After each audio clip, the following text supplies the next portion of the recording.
Fala moçada, aqui é o Lucas do Universo Antares para mais um resumo da Ilíada, dessa vez do canto 20.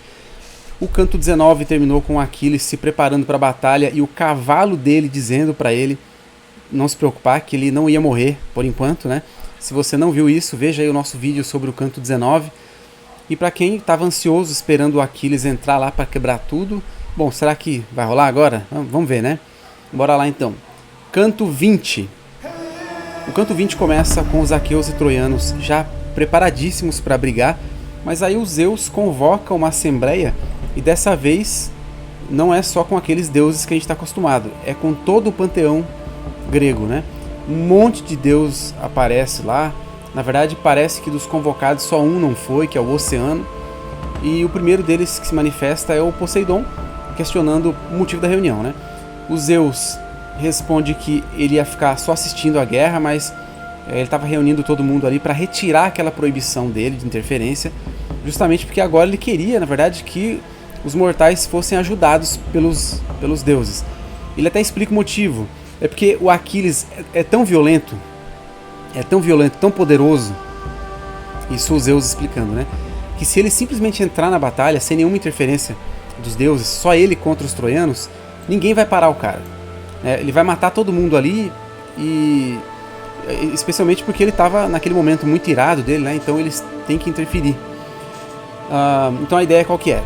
Era que acontecesse mais coisas da parte dos deuses do que dos homens, mesmo que essas interferências fossem dos dois lados, né? Depois que ele diz isso aí, a reunião já é encerrada. Na verdade nem tem um encerramento, ele fala isso aí e os deuses já começam a descer para fazer o que eles queriam lá, ainda que eles tenham descido até lá embaixo, como diz o texto, com o espírito dividido, né? E aí a gente descobre que lá embaixo a coisa já estava pegando forte lá, com Aquiles arrebentando geral dos troianos, mas isso foi rapidamente equilibrado ali pela chegada dos deuses, que já se posicionaram aí, um grupo de um lado, um grupo de outro, né? Começaram a incitar os exércitos. Parece que além de fazer isso, os próprios deuses acabaram lutando também nessa hora entre si. O texto então diz o óbvio, né? Que o Aquiles só pensava em matar o Heitor. Diz também que o Apolo estimulou o Enéas nessa hora para lutar contra ele, contra o Aquiles, e que além de incitar o Enéas, ele também insuflou grande força no Enéas. Não é dito quanta força, né? Como é que é isso? A gente nunca sabe direito, né? O que significa isso na prática, mas o Enéas já quase tinha morrido nas mãos do Aquiles uma outra vez, e por isso o Enéas questiona, né? Fala, mas como é que você está falando uma coisa dessa para mim de novo, para eu ir lá enfrentar ele de novo, né? Vai acontecer de novo, ele é muito superior, né? Ele mesmo falando, ele admitindo ali a superioridade do Aquiles, principalmente porque ele sabia que o Aquiles sempre tinha a ajuda dos deuses, né? O que deixava as coisas muito mais desequilibradas ainda. Mas o Apolo diz que ele, o Enéas, é filho de uma deusa superior à mãe do Aquiles, né? Ele não devia ter medo de nada. Na verdade é aqui que ele realmente insufla essa grande força aí no Enéas, que nem, assim, ele nem fala mais nada, ele já muda de ideia. Ele já sai correndo ali em direção ao Aquiles, né? Quando ele recebe essa força, eu acho que ele se sentiu muito bem, né? E a Hera, vendo isso, diz para alguns outros deuses ali que eles deviam avisar o Aquiles e alguém ficar do lado dele lá. O Poseidon diz a ela que pelo menos eles dois, do mesmo jeito que os Zeus, não deviam se meter, porque eles eram muito mais fortes que os demais, né? Exceto se o Ares ou o Apolo impedissem o Aquiles de combater de alguma forma. Aí eles deviam se meter. É isso que o Apolo fala, né? Mas assim, começa a luta entre o Aquiles e o Enéas, com muita força, muita agilidade dos dois lados, até que o Aquiles ele para e pergunta o que aconteceu para que o Enéas tivesse do nada decidido lutar contra ele, né? Ele acha estranho aquilo também, né? Até porque ele sabe que ele é muito superior ao Enéas, e o Enéas já teve essa experiência anterior com ele. Ele pergunta se por acaso os troianos prometeram prêmios a ele, né? E disse que não ia adiantar nada, porque dificilmente ele ia derrotar o Aquiles. Nessa hora, ele também lembra o Enéas dessa outra vez que eles lutaram, dizendo que o Enéas teve que fugir, né? Ele começou a falar essas coisas, obviamente, para enfraquecer o espírito do Enéas, mas o Enéas percebe isso, né? Ele diz que não vai se assustar com palavras, e aí do nada ele começa a falar a linhagem dele, do nada, entendeu? No meio da luta com Aquiles, o Aquiles para, né? Mas ele diz, então, que é descendente do cara lá que fundou a cidade de Troia, além de ser filho da deusa Afrodite e tal, ele, enfim, descreve tudo isso aí, né? O compositor desse trecho né? Ele tinha noção do quão esquisito era eles pararem a luta ali, ainda mais essa luta, né? Para ter essa conversinha aqui. Tanto que a próxima fala do Enéas é assim, ó. Eu vou ver aqui para vocês. Mas não fiquemos aqui dizendo essas coisas como crianças parados no meio do aterrador combate. Ou seja, até o Enéas ali é posto na boca dele que ele tem noção do que eles estão fazendo, é estranho, né? E ele completa dizendo que essa coisa de ficar xingando o outro é coisa de mulher. Ele fala isso. Ele diz que ele quer mesmo é sair na porrada com Aquiles, né? Quer dizer, ele não exatamente na porrada, ele quer atacar a lança na cara do Aquiles, né? Imediatamente inclusive ele atira mesmo a lança primeiro, né? Que pega com força no escudo do Aquiles. E a lança, ela só não entra no escudo. Porque lembra, o Enéas ele já é forte, né? Filho de uma deusa também e tal. E ele foi insuflado com grande força, diz o texto, né? Por Apolo, acho que é o Apolo, né? Apolo.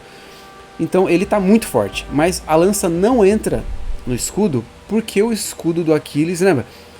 Ele é praticamente impenetrável. Ele tinha sido feito pelos deuses lá, e pelo menos é assim que o narrador descreve, né? O Aquiles arremessa a sua lança também, que atravessa o escudo do Enéas, mas não pega nele. Só que deixou ele morrendo de medo já, né? O Aquiles vai para cima dele com a sua espada, e aí o texto diz, olha só, que o Enéas conseguiu um feito sobre-humano que foi, pasme, erguer uma pedra grande que 2 ou mais fortes homens não conseguiriam erguer, mas que ele facilmente conseguiu. Sério, de novo isso.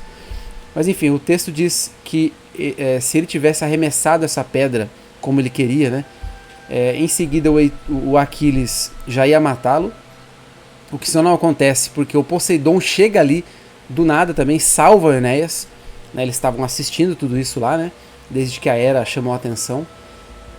Mas na ordem do texto, o que a gente vê é o seguinte: ao invés de correr lá para salvar o Enéas, o Poseidon, quando percebe isso tudo, ele começa a lamentar pela provável morte do Enéas ali para os outros deuses, pondo culpa no Apolo, que foi quem incitou o Enéas contra o Aquiles, né? E ele argumenta que o ancestral do Enéas, isso aqui é curioso, o ancestral dele, que é o Dárdano, é isso, né? Ele foi o mais amado filho de Zeus, que depois, né, o Zeus, ele passou a odiar os descendentes desse cara aí, por causa da casa do rei Príamo, né, o pai do Heitor. Então o Zeus ele não gostava dos troianos, não gostava mais da descendência lá do Dárdano, por causa dessa descendência principal aí que estava dominando ali Troia, né? E aí o Poseidon complementa dizendo que isso ia mudar no futuro, porque o Enéas ia governar os troianos, né? E foi só depois de falar esse monte de coisa, inclusive depois de uma resposta atravessada lá da deusa Hera, que o Poseidon finalmente desce até o Enéas, envolve ele numa neblina lá, né, fazendo ele desvia a lança do Aquiles e tal, e aí ele some com ele de lá, né? O Aquiles fica estupefato ali com o sumiço do Enéas, né?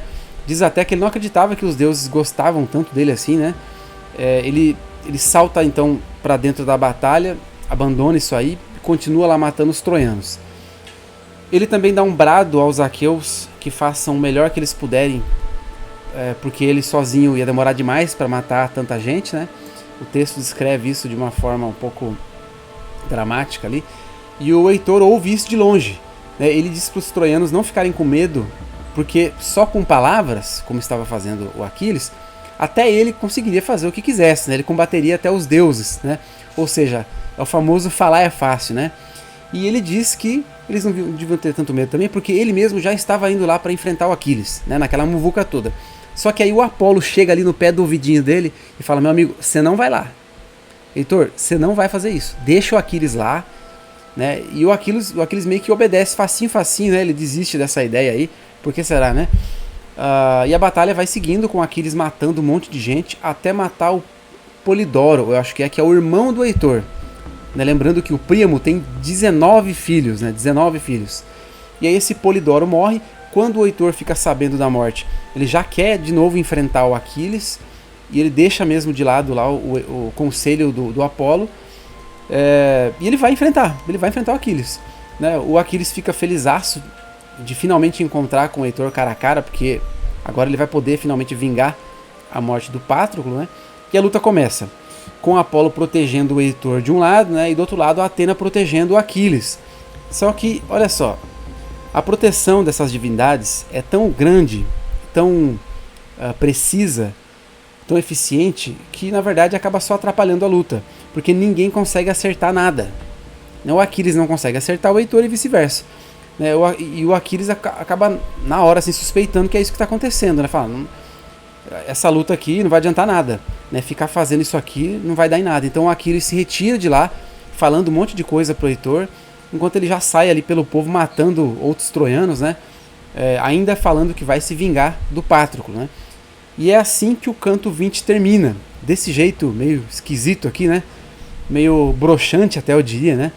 Mas a gente finalmente teve um gostinho do que vai acontecer da batalha entre os dois, do Aquiles em combate, né? Você tem que ler a descrição que eu resumi aqui, que ele mata mesmo com muita ferocidade, um monte de gente lá. E agora quero ver a continuação disso aí no canto 21, então a gente se vê lá.